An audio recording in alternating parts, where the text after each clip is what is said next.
Hello ladies and gentlemen, Big Daddy Top Hat here, welcoming you to another edition of Fighting Game Thursday, the show where we look at the history and gameplay of various games from the fighting game genre released over the years.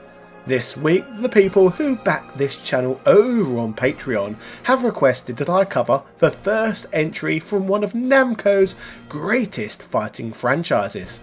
Today we are going to look at the beginnings of the Soul Calibur series, starting with the game that started it all, Soul Blade, or Soul Edge as it was originally known as. Soul Blade is easily one of the most beloved Sony Playstation releases of the mid-90s, and the first truly great weapons-based fighting game to be created that featured 3D polygon graphics.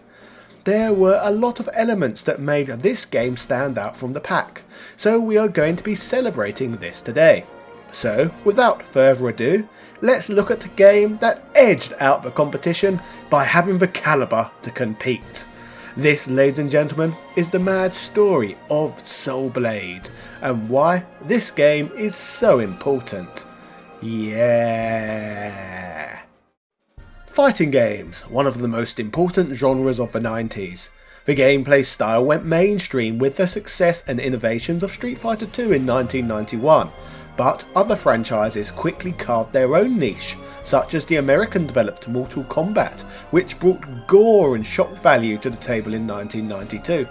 Another breakthrough for the genre took place in 1993 with the development of Virtua Fighter, a decent fighting game that featured 3D polygon graphics. In the following year of 1994, one of the creators of Virtua Fighter, known as Seiichi Ishii, would leave Sega and join Namco to create another little fighting game franchise known as Tekken. According to Ishii himself, Tekken was intended to be a fundamentally similar title, with the addition of detailed textures and twice the frame rate. It is amazing to look back and see how innovative game development was in the past. It is crazy to think that there was only a 3-year gap between the release of this game and Street Fighter II. Moving into August of 1995, Namco would release Tekken 2 in the arcades.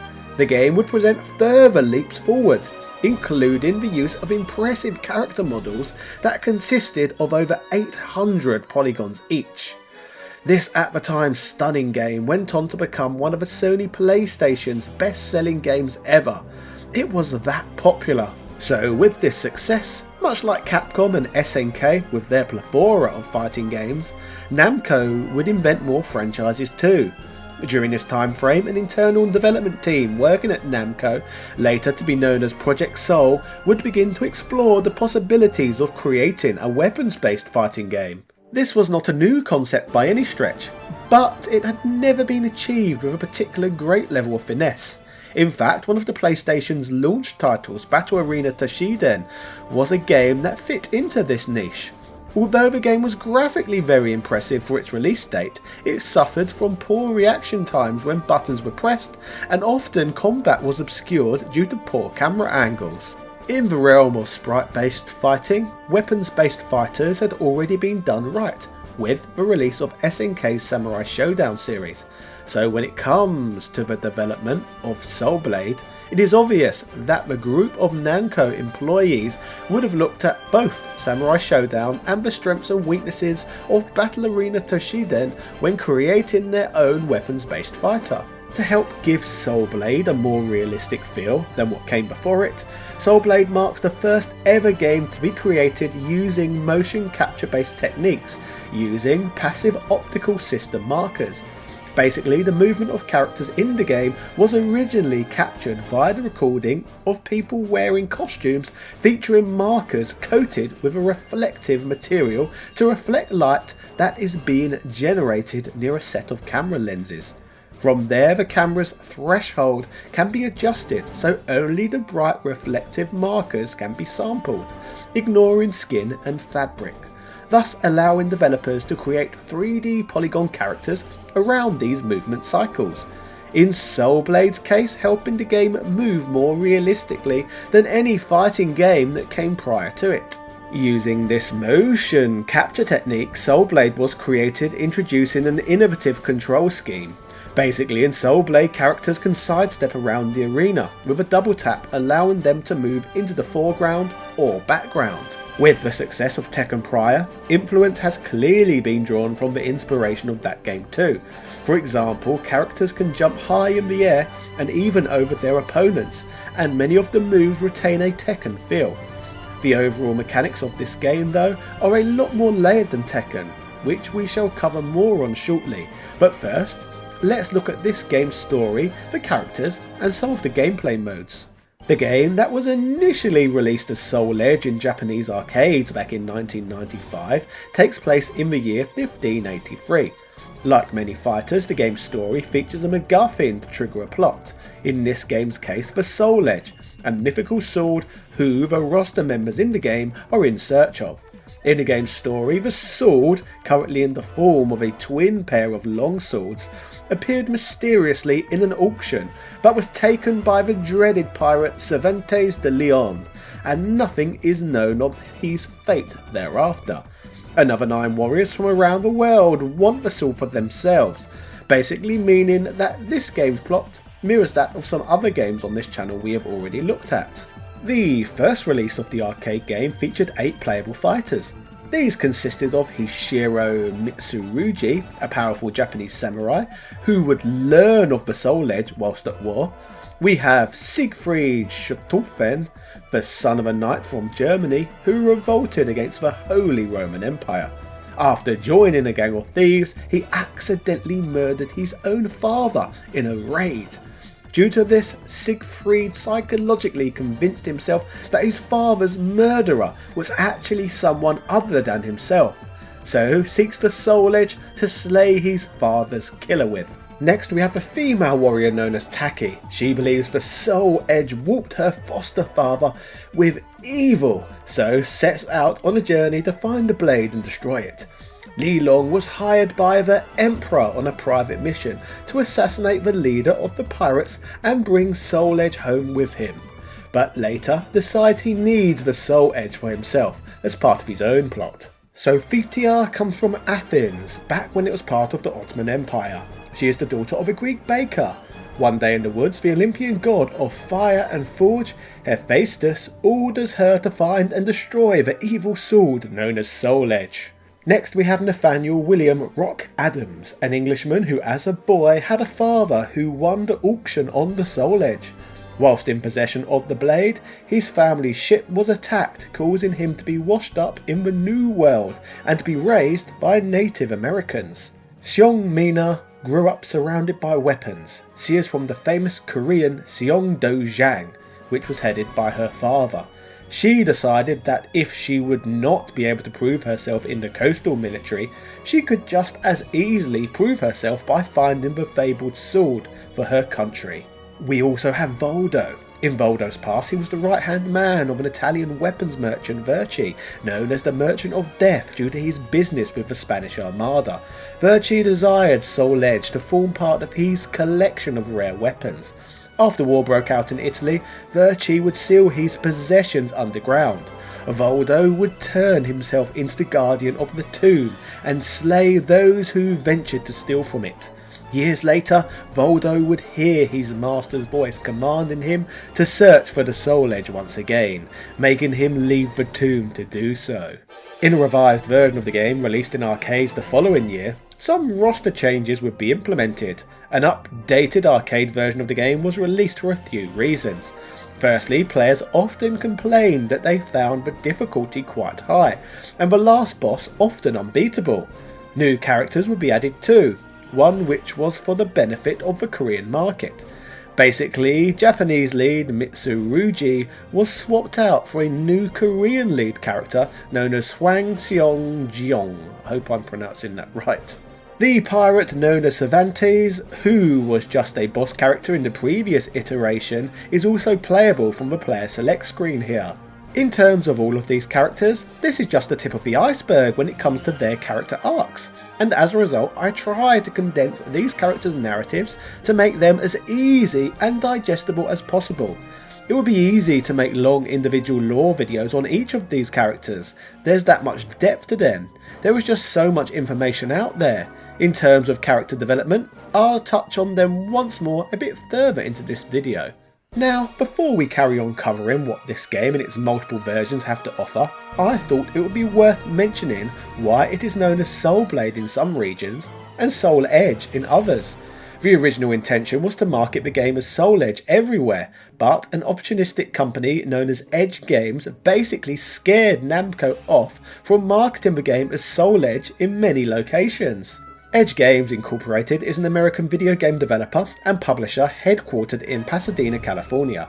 Under the leadership of the company's founder and chief executive officer, Tim Langdale, they would opportunistically enforce trademarks relating to the word Edge, often in a litigious manner. Langdale has defended these practices, stating that Edge has only sued 2 companies since the late 1980s. In 2010, Edge Games sued Electronic Arts for trademark infringement, but eventually settled, with Edge surrendering many of its registrations. The United States Patent and Trademark Office cancelled the trademarks by court order in April of 2013, permanently putting a stop to such nonsense. But obviously the 90s was a very different time. So, to a large portion of the world, we now know the franchise as Soul Blade. The game would obviously eventually arrive on the Sony Playstation.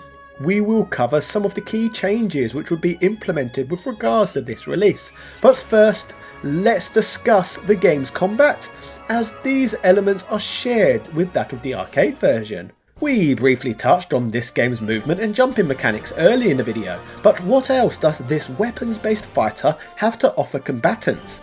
Let us discuss this further now. The game implements a feature known as the active block system, which is activated using the block button.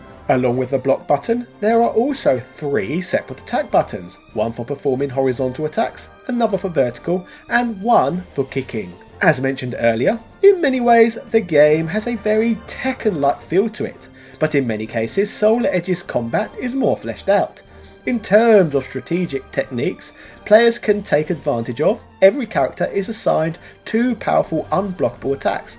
However, these moves are slow to execute, therefore making them harder to connect with opponents. They can also perform moves known as critical edge attacks. These are executable by stringing series of linked hits together, then following them up with strong attacks at the end. When performing these techniques, combos can be extended further past this point by inputting special character specific inputs. In addition to life bars, players also have weapon gauges to monitor. In Soul Blade's case, weapon gauges deplete every time a block is performed. Once gauges are emptied, weapons are even lost for the bout, and characters must fight the rest of the match unarmed. Characters can also sometimes lock weapons together during fights. In these situations, players must hit the right button to gain an advantage. Players can also use offensive blocking maneuvers known as guard impacts. Basically, a guard impact will deflect an attack, causing an opponent to lose balance, allowing the opportunity to counter. Guard impacts can even be hit back and forth like a game of tennis, until one of the 2 players makes a mistake. Like Virtua Fighter before it, in Soul Blade's case matches can not only be won by knockout, but also from forcibly knocking an opponent out of the arena fighting area, adding an additional way of achieving victory. When the game was ported to the Sony Playstation, the title would include all 10 characters who featured in the arcade versions of the game, along with a further 5 unlockable characters, which would even include Soul Edge, the game's true final boss, who is basically a cool looking Cervantes palette swap.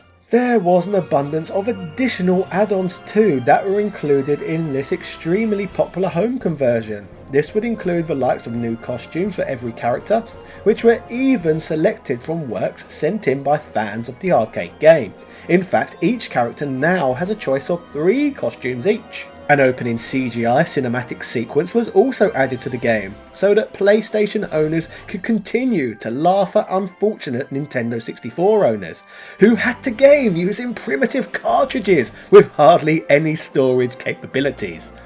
New individual endings were also added for each character. In fact, each character in Soul Blade for the PlayStation has 2 endings each.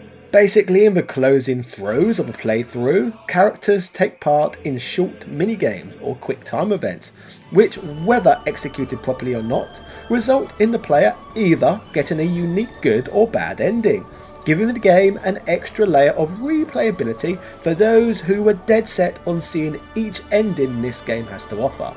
The home version of the game would also include a choice of 3 separate soundtracks. The original is featured in the arcade, an arranged version of the arcade soundtrack, and the Khan Super Sessions version, which was made specifically for this home port. Probably the most standout element of Soul Blade on the PlayStation would be the new Edge Master mode. Whilst this mode may sound like it's named after myself, it's actually an RPG style mode, which I adored as a teenager due to never seeing anything like this elsewhere before. It's basically a sort of story mode for the 10 original characters. Players select a character and their story is told through the lens of an actual storybook, and in this mode characters move across a map to various locations where battles commence. To add more variety to this mode, many of these matches feature handicap rules, and each chapter rewards characters with weapons for completing each one. In fact, the new weapons in this game really give players more incentive to carry on playing. Through this mode, each character can now gain 7 extra weapons each. These weapons vary in aesthetic design and stats, meaning that each functions slightly differently from the next. Edgelord mode is one of many memorable components that really made this game stand out from the pack. Whilst I and many others adored this game as children, what did journalists think of this game on release on the Sony PlayStation? Let's find out. IGN would state, "If you haven't already gone out and made Soul Blade part of your collection, it's time you did. But if you still need more convincing, well, that's what we're here for." The graphics are top notch, as one would expect from a Namco fighting game. All the finishing touches have been taken care of, including shadows and moving backgrounds. The level where you're on a raft floating down a swiftly moving river has to be seen to be believed. Soul Blade is extremely fun and has just enough new elements to make it worth playing multiple times. As you can see, IGN offered mostly praise for the game, however they did criticise the game's single player modes for being a tad easy, which is interesting indeed considering that people complained previously that the arcade game had been too difficult. I guess you can't please everyone. GameSpot would like this game too, acknowledging, like fighting titles before it, this game follows a group of fighters in their battles around the world. The twist, the combatants all wield bladed weapons, a welcome change from the hand-to-hand combat found in most other fighting games. In 1-player and 2-player mode, Soul Blade presents quite a challenge with its mix of horizontal and vertical attack, block and sidestep controls. It also provides a very entertaining feature. If both fighters swing at each other, their swords may clash and fly back. The combination moves range from the simplicity of Virtua Fighter's punch-kick combo to the complexity of Killer Instinct's multi-hit attacks. The fighting overall is quite solid and will engross you. Whilst GameSpot would on the whole praise the game, they still offered their fair share of criticism for the game too, with their biggest complaint relating to the game's graphics and speed. They would state the backgrounds have an amazing look, but the fighters look only as good in action as their Tekken 2 counterparts. The game plays smoothly, but the animation suffers thanks to the complexity of the backgrounds. That is to say, the game's frame rate slows down considerably. They would summarise though by giving the game the thumbs up, by stating that Soul Blade is a great fighting game with its share of flaws. If fast-paced weapon-to-weapon combat sounds like welcome addition to the arse-whooping arena, Soul Blade is just the game for you. The game's critical success would mean that it now holds aggregate scores of 91% on Game Rankings and 89 out of 100 on Metacritic, with publications across the board largely enjoying the game. Like Tekken 2, the game would go on to be a huge critical success, becoming a game that offered exactly the sort of graphics, gameplay and pace the majority of mainstream gamers were looking for over the PlayStation era. In fact, in my own country of the United Kingdom, Soul Blade would go on to become one of the system's best-selling games, and it was not too far off in the majority of other regions either.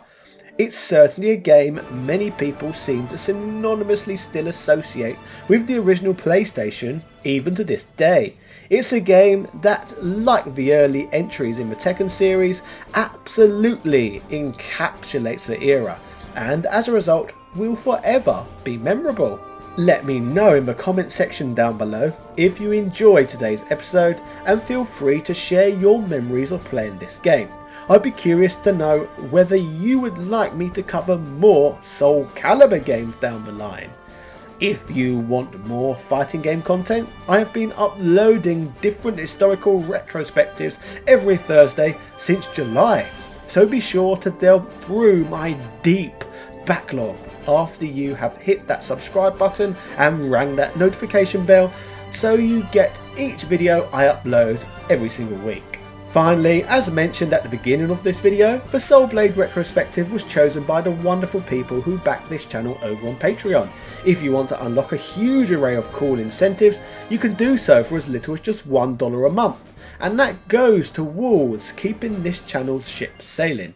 In regards to this channel's backers, huge shoutouts go out to Sebastian Velez, Carl Johnson, Heo, Paulo Lopez, Joseph Rasmick, Doug Perkins, A Murder of Crows, Ego, Alethea Swanson, Angel Light 85, Asobi Kwang DX, Aswell Rarakai, Brian Barry, Camber Rambo 82, Carlos Domingos, Computer Man, Daniel Daly, ECU Professor, Evan Balder, Gary Pinkett, Gianni Viets and TZ, Glenny Glenn, Hamid Musa, House of the Ted, Joaquin Varela, Jordan Durant, Keith Ferguson, Lars Zondervan, Matthew Robinson, Michael Cullix, Nick Daniels, Philip Manth, Prince Knight, Princess Zana, SpongeMat B, Timothy W. Haskins II, TOG Driver, Synth Spaces, Adam Castin, Adrian Hannington, Anders Reinsberg, Andrew Bazansky, Andrew Pearson, Angry Little Sob, Antonio Rodriguez, Bernard NG, Bubba Kitty, Chris Fisk, Chris Margarine, Chris Cole, Craig Jenkins, Crazy Yarl, Dan Barlow Jr., Dan Van Dam, David Bell, Francesco Lacriola, Gregory Smoragiewicz, Hans Christian, Ivan M, James Bishop, James McDonald, JB, Jazzy Tajol, John Bates, Kings Knight, Langston Miller, Lobster Puncher, Luis Viant,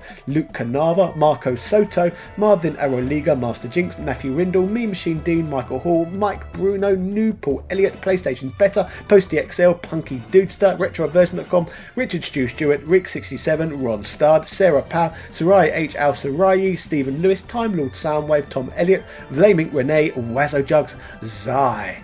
Thank you all so much for supporting this channel and helping me continue to grow.